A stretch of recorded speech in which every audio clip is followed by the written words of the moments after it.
Hello, everybody. This is the Cincinnati Herald Podcast. I'm your host, John Alexander Reese, digital editor of the Cincinnati Herald. If you don't know, the Cincinnati Herald has been around since 1955 and is the largest African American newspaper in the greater Cincinnati area. So I would like to introduce my guest for this week's show. We have Circulation Director Wade Lacey Sr. How you doing today, Wade? Hello, John. It's good to be here. Good, good. And we also have our intern, Suhana Sinha. How you doing today, Suhana? I'm doing fantastic, John. How are you? I am doing just fine. And we have special guest, Dr. Alvin Crawford, who's here to talk about Black men in medicine. How you doing today, doctor? I'm doing fine. Thank you for having me on. It's my pleasure to be here. Thank you so much for joining us. Okay, so before we head into our main topic, let's talk about some other news topics in our general news roundup. So, our first topic is remembering Cincinnatians lost to the COVID 19 pandemic. Cincinnatians have experienced COVID 19 for over a year now. In Cincinnati, the first official COVID 19 fatality was on April 3rd, 2020. The world has seen over 2.4 million fatalities. The US has over 500,000 deaths, and in the city of Cincinnati, there have been over 220 deaths. As of now, despite progress in virus science and tremendous advancement in the understanding of genetics, COVID 19 is already the seventh largest recorded pandemic in history. Councilmember David Mann proposed a resolution adopted by Council on February 24th, 2021, to designate the first Monday in March as COVID 19 Memorial Day, joining other cities and local governments in a day of remembrance for those who have lost their lives and those who are forever marked by COVID 19, those who continue to suffer, and their grieving families. And our second topic is the CDC sets new guidelines for fully vaccinated people. The Centers for Disease Control on Monday said Americans who have been fully vaccinated against COVID 19 can now safely gather indoors without masks, but kept recommendations against large events and travel in place. CDC Director Dr. Rochelle Walensky announced the recommendations Monday at a White House COVID 19 response team briefing. According to the new CDC guidance, small groups of people who are at least 2 weeks out from their final vaccine shot can safely gather indoors in small groups. The CDC also says that small groups of vaccinated people can safely gather indoors with unvaccinated people, as long as those unvaccinated people do not have a pre-existing condition that will put them at elevated risk for the virus. In order to visit those unvaccinated people at elevated risk, the CDC says people should still wear a mask and physically distance.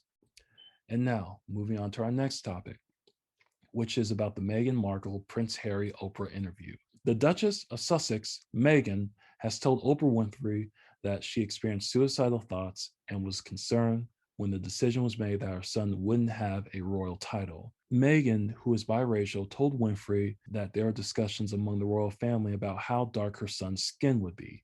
Meghan told Winfrey in the interview that aired on Sunday that she just didn't see a solution to the mental suffering that she had experienced and told Harry she didn't want to be alive anymore. Now, according to Wire sources, Buckingham Palace on Tuesday issued a statement on behalf of the royal family to Duke and Duchess of Sussex bombshell interview with Oprah, saying the whole family is saddened to learn the full extent of how challenging the last few years have been for Harry and Meghan.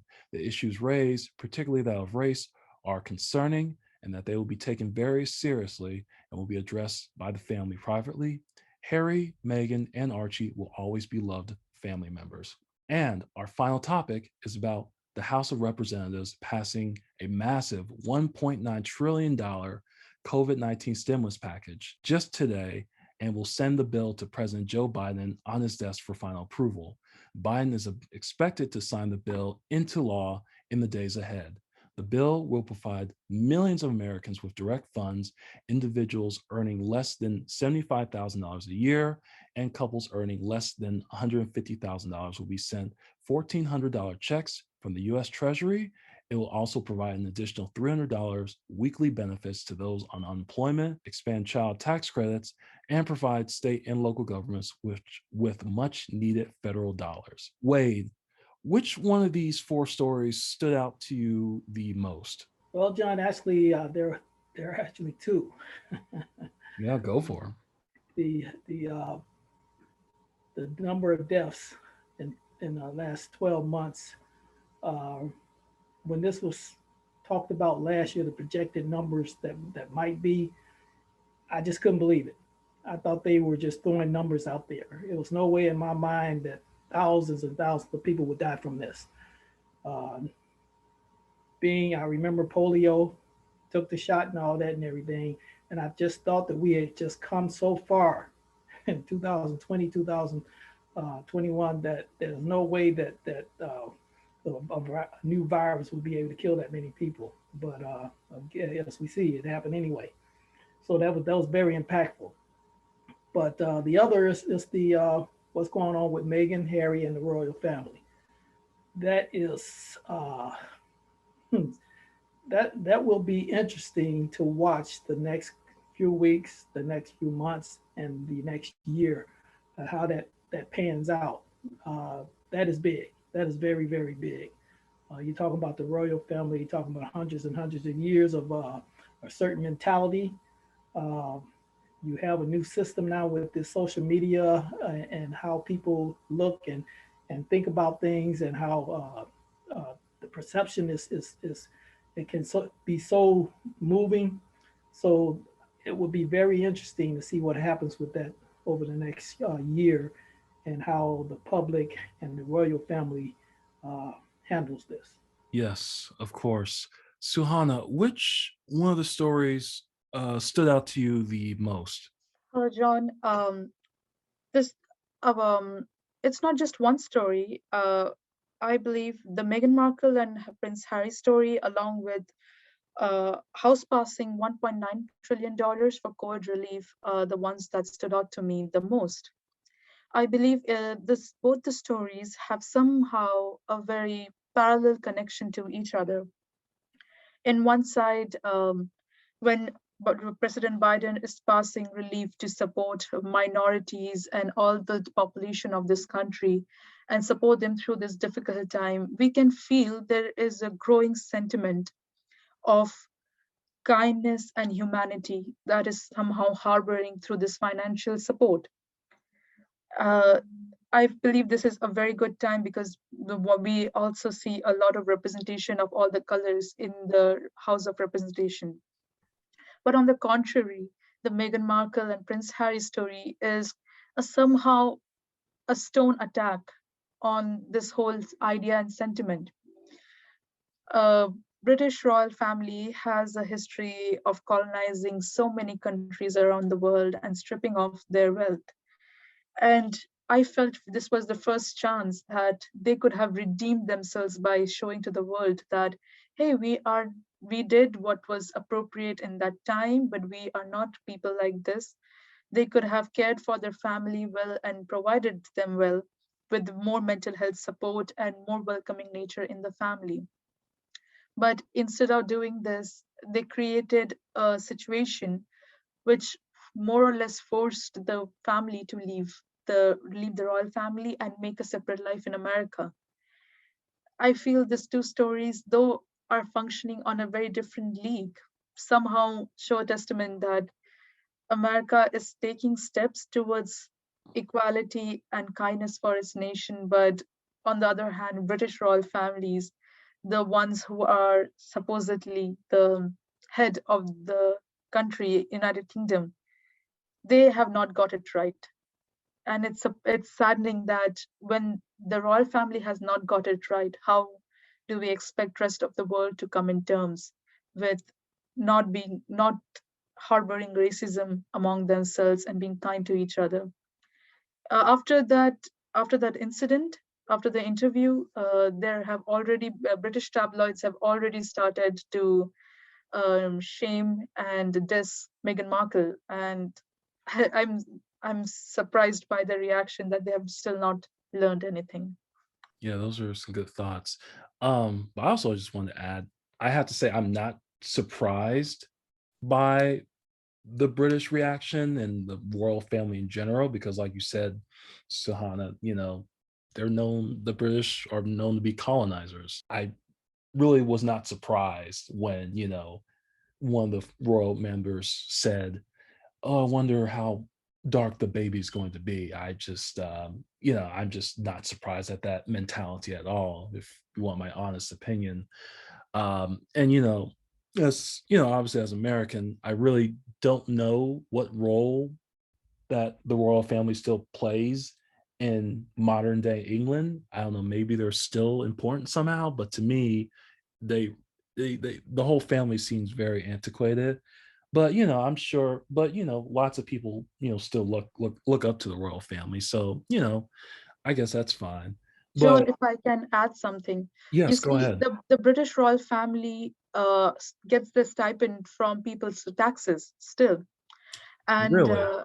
yes, they Hmm. still do. So a part of their financial sources comes from the local population. And I don't know how old the queen must be by now. I'm assuming a century, but She's in her 90s. I know that much. she is in her 90s. But I found one statement from Meghan Markle very surprising, where she said that the queen was extremely nice with her, and she shared a blanket with her in train and had a kind conversation with her. But when you care for somebody who is your family and you show them love and you show them compassion, how could you stand on the bay and watch them get mentally stripped and socially stripped by the society? As a family, this is completely shocking to me. And though the couple tried their best to retain the queen's reputation, I think for any human eye, this fact will not be denied that there was very little actual care, because somebody comes new to your family and you truly not welcoming them is what has happened. So those were some of our topics of the day. Now I want to move on to our main topic, and I will lead this right into Dr. Alvin Crawford, as he's going to talk about Black men in medicine. So go ahead, Dr. Crawford. Before we go, I would like to add one thing. Oh, yeah, cool. Yeah, of course. I'm so glad that the guidelines are here and so many people have got completely vaccinated, because God knows how much time it has been since so many people were able to meet their families and get along with their grandparents. This time has been extremely emotionally very mortal, and I'm just very glad that many of the colleagues that I know and fellow people I understand have got their vaccination. And I'm most probably very eager to meet my parents because they have got their full vaccinations too. That's good to hear. Mhm. So anyway, so Dr. Crawford, can you please elaborate more about Black men in medicine? Well, first of all, thanks for having me on the program. And it's a topic that I'm happy and delighted to speak about at any time. And that is Black Men in Medicine. We have an organization that we initiated through the medical school in September. And it has to do with the fact that there's a diminishing and discouraging number of African American males that are entering the field of medicine now. As a matter of fact, you all talked about the virus, and I think the virus shines a bright light on the fact that there are not enough Black men in white coats to take care of most of the people that are being seen. And we know that there is a decrease in the vaccinations in African Americans, especially males. And we're not exactly sure of what the problem is, but we know there's still the feeling that you trust and seek out helping people who look like you. And there, at this time, there's a diminishing number of African American males that are even entering the field. As a matter of fact, when we compare the numbers to 1978 to now, even though the grade point average and the graduate degrees of African American males have increased significantly, the percentage of African American males going into the field of medicine, that is entering and graduating medical schools, have not significantly increased. Now, with this in mind, over the past 5 years, I've been able to speak at several graduations of medical schools, including University of Tennessee, the University of Cincinnati, and the White Lecture at Harvard at the Brigham Women's Children's Hospital. But I've noted in that group, there have been less than 6 men in any of the graduations. And that was a concern for me. And looking into it to see the number that is diminishing. I think healthcare is a very definite issue. I think that the more men that we can get into medicine, that would increase the compliance and the attitude of treatment, especially in older African-American men, the better. And I go back to Martin Luther King's statement of all the forms of inequality and injustice in healthcare is the most shocking and inhumane. And we consider that to be the entree of an American crisis, and that is the diminishing number of African American males in healthcare. Now, doctor, let me ask you, like, why is it diminishing so much? Because like earlier, I was reading an article, and like you said, it was like it was really low. They said Black men make up less than 3% of physicians. Why do you think that is? Well, there are many, and I think one thing that's been proven to not be the case is the grade point averages of the average African American male graduating college today is not significantly different from the majority male graduating from college. So it's not that they don't have the smarts. It could be a lot of things, including the lack of. It's one of those things that maybe you can't be what you can't see, and not seeing a significant number of African American males may or may not have decreased the interest in it. I can't say what the problem is. I can say that our organization is making an effort to eliminate whatever barriers there are in one, being accepted, and two, sustaining, and three, graduating from medical colleges. And we want that to be the primary message that we have. Um, and in doing that, it's a mentoring organization. And that is when we've started, it's going to be a sequential process, starting at the medical school, then going to the undergraduate school, then to the high school, and then to the K level, and starting pipelines.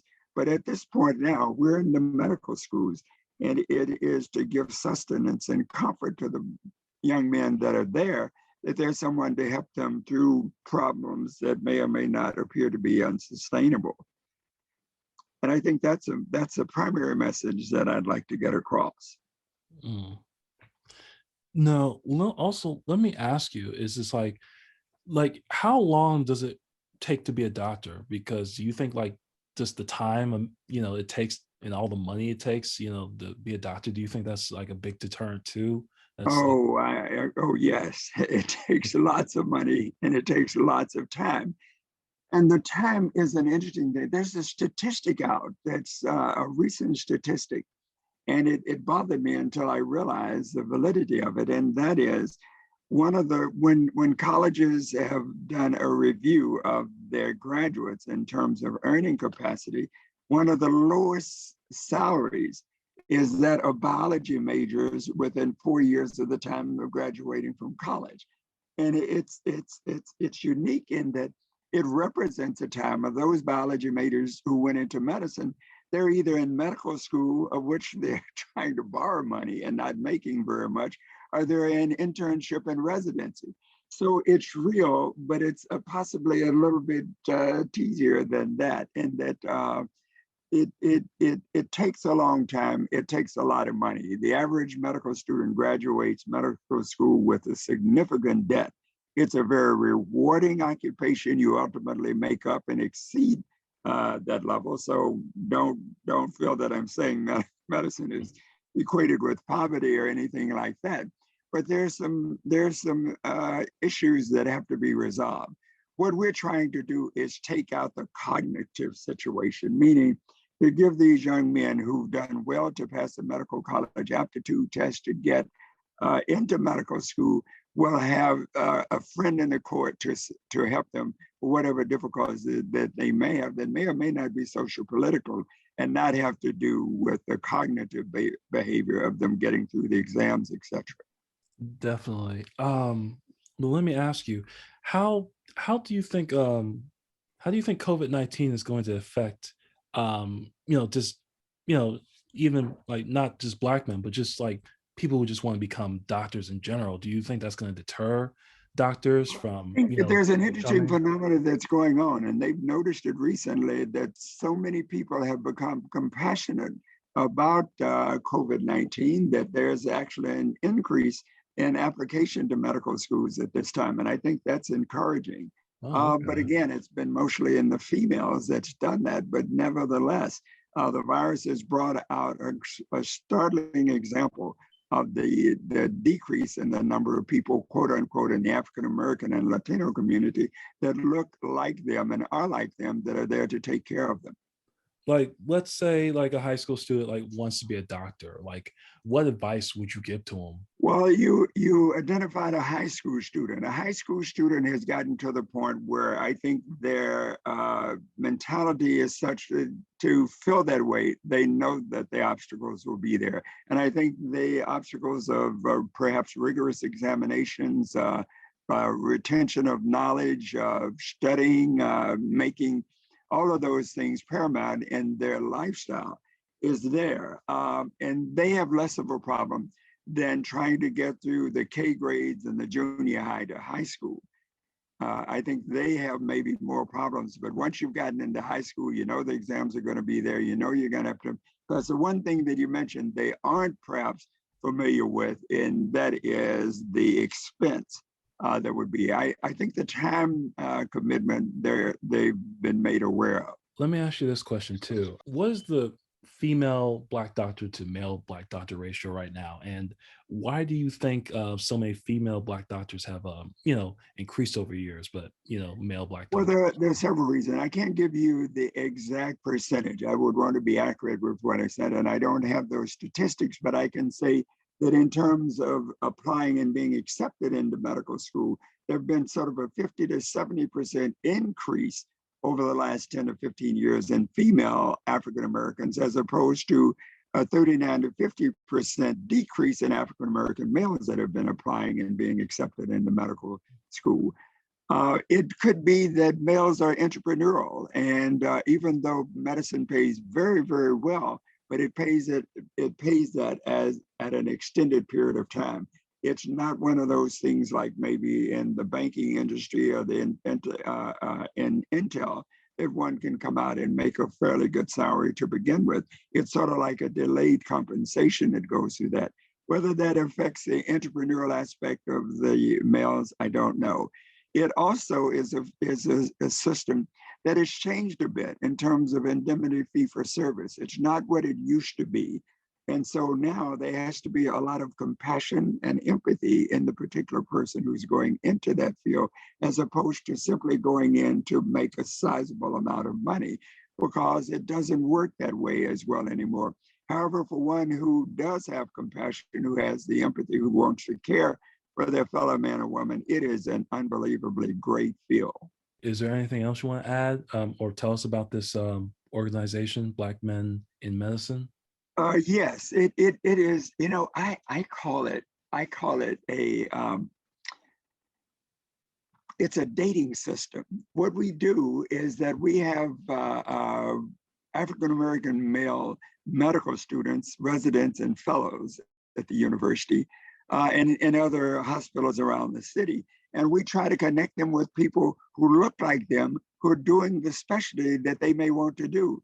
That is, if a kid is interested in OBGYN, we right now have the University of Cincinnati, for the first time in 200 years, we have an African-American chief of OBGYN. So one can connect with that. And it gives you a better emotional feeling to know that, by God, I could be that. They can see an orthopedic surgeon and they can then go and not only know this person, that can become their mentor. They have relationships and conversations. So I think it gives you a feeling that that I know now that I can be that, because I've seen someone who looks just like me, acts like me, walks like me, talks like me, who's really doing it. And I'm going to connect. And by God, if I had drive before, it's increased my drive completely, knowing that the Black Men in Medicine Cincinnati are there for me. Wow. Well, I'm glad there's an organization like that in Cincinnati, especially for Black male doctors. That's very encouraging to hear. Well, thank you so much for coming on our podcast today, Dr. Crawford. It's been an honor having you on here. It's been my pleasure to talk with you. I've enjoyed it. Thank you Mm. very much. No, thank you. And I also like to say thank you for our other guests, Suhana and Wade, for being on here. Thank you so much. And thank you for giving your thoughts on the other news stories of this past week. Well, thank you. It's been very insightful. I thank you, Dr. Crawford. I really enjoyed and I gained a lot of information from what you talked about tonight. You're quite welcome. Yes, I'm very happy to speak to all of you. It was a great conversation, very stimulating conversation and very educational. Thank you so much, Dr. Alvin, John, and Sir Wade. Thank you. So if you want to check out the stories we talked about today, make sure you check out our website at www.thecincinnatiherald.com, and make sure to also check out our print edition, which is sold at your local Kroger, UDF, Walgreens, Joseph F. Booksellers, and at select service stations. Make sure to follow us at the Cincinnati Herald on Facebook. Follow us at Cincy Herald on Twitter and Instagram. You can also follow us on YouTube. Just search for the Herald TV. And you can also follow us on our TikTok channel. Just search for the Cincinnati Herald. And folks, remember, even if you're fully vaccinated, we are still in a pandemic. So make sure to wear your mask, wash your hands, and practice social distancing. I'm John Alexander Reese, digital editor of the Cincinnati Herald, and have a good day.